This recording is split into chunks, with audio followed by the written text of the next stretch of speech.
Muy buenos días o buenas noches o buenas tardes para aquellos que están mirando en el horario más cómodo que le queda.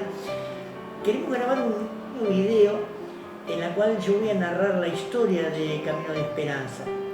Y lo hago con un propósito muy lógico, porque toda nación, pueblo que no tenga historia no tiene identidad. Y creo que la Iglesia del Señor, que fue escrita en el libro de los Hechos, es la historia de la Iglesia, cómo funcionó y cómo trabajó. Y creo que debemos saber la historia de donde nos congregamos, la historia del pastor, el currículum del pastor, cómo se fundó la Iglesia. Esto voy a decir algunas cosas que no tengo la fecha exacta, pero estimativamente le voy a dar una fecha. Saben que la Iglesia del Camino de Esperanza nace en 1987, 86, 87. El nombre de Camino de Esperanza lo puso la hermana Mónica Cítara.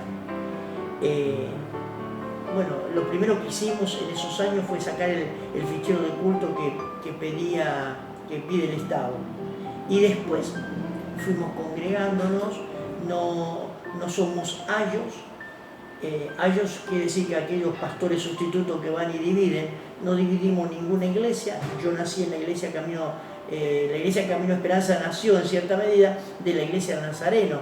Yo me congregaba con el pastor Antonio Correa, él era mi pastor, fue mi pastor, lo asistí durante muchos tiempos cuando pasó situaciones muy difíciles económicamente, estuvo pasando situaciones muy difíciles y como hijo espiritual de él me preocupé por la vida de él. Aún más tengo muy buena relación con el hijo Marcelo, que es el pastor que sustituyó a su papá. Ese nombre, Camino de Esperanza, le vuelvo a reiterar, lo puso la hermana Mónica Cítara, Mónica Molina. Y la iglesia no nace dividiendo de una división. Empezamos con mi señora, empezamos a trabajar, éramos 2 en la reunión, imagínense, y empezamos a evangelizar todo el barrio de San Eduardo. No quedó una casa que no evangelizáramos. Todos los lugares conocidos en la zona evangelizamos. Fuimos casa por casa, invitamos, oramos por los enfermos, predicamos el evangelio. Y esto hacía llegar a las personas. Cuando quisimos acordar, en un año se había aumentado un montón de personas, empezaron a visitar nuestra casa y empezaron a congregarse en ese lugar. Y ese lugar fue muy conocido, inclusive por muchas personas que recomendaban ese lugar porque se manifestaba mucho endemoniado, ¿no?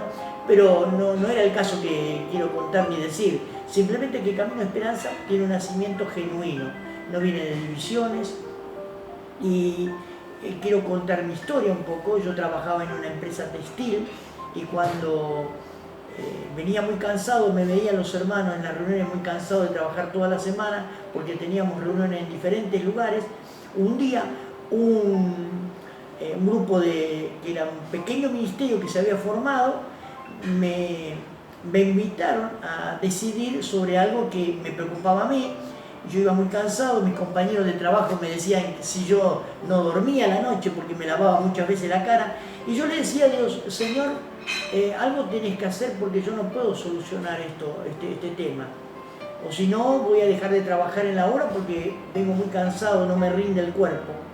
Y ¿saben qué? 4 hermanos, 5 hermanos de los cuales solamente una persona queda viva de ese tiempo. Era el hermano Barrios, la hermana Dora Ferrando, la hermana Betty Miño y Alberto González. De todos esos 4 o 5 que le mencioné, ya murieron, solamente queda Betty Miño. Y tengo documentación para mostrar de alguien que pueda dudar de esto, ¿no? Yo comencé en mi casa las reuniones, se expandió, se creció la iglesia, fue creciendo numéricamente y un día me llaman y me dicen, Ricardo, ¿no querés dejar la empresa en la cual trabajar? Y nosotros te vamos, si yo, un suponer, estimativamente digo, ¿no? Porque no sé los valores de ahora, porque creo que en esa época estaba el austral, pero en esa época, si yo ganaba 600, ellos me daban 700, una cosa así. Y yo acepté porque esa era mi oración. Entonces ellos se comprometieron a pagarme 700 pesos por mes para que yo me dedicara plenamente a la obra. O sea que no nací en una burbuja, ni Camino Esperanza nació de una división, ni soy un pastorallo. Nací genuinamente, y le voy a contar la historia, que lo vamos a grabar en 3 o 4 partes porque es muy larga. Simplemente quería hacer una introducción nada más, que nació en 1986 más o menos la iglesia, estimativamente es el tiempo, y también esta iglesia nace en una casa y bueno, empecé a trabajar a tiempo completo en la iglesia y quiero narrar todo eso. Y hay una historia de una carpeta negra que no la puedo recuperar hasta el día de hoy, que tiene todos los datos y son fidedignos, con letra y personas que escribieron y todo. Y esos datos decían que había un montón de diezmeros que yo no recuerdo el número, pero puede ser entre 70 y 90. Y dentro de todos los diezmeros yo era uno de los mejores diezmeros, ganaba bien en la empresa. Y lo que le quiero decir, ¿por qué digo esto?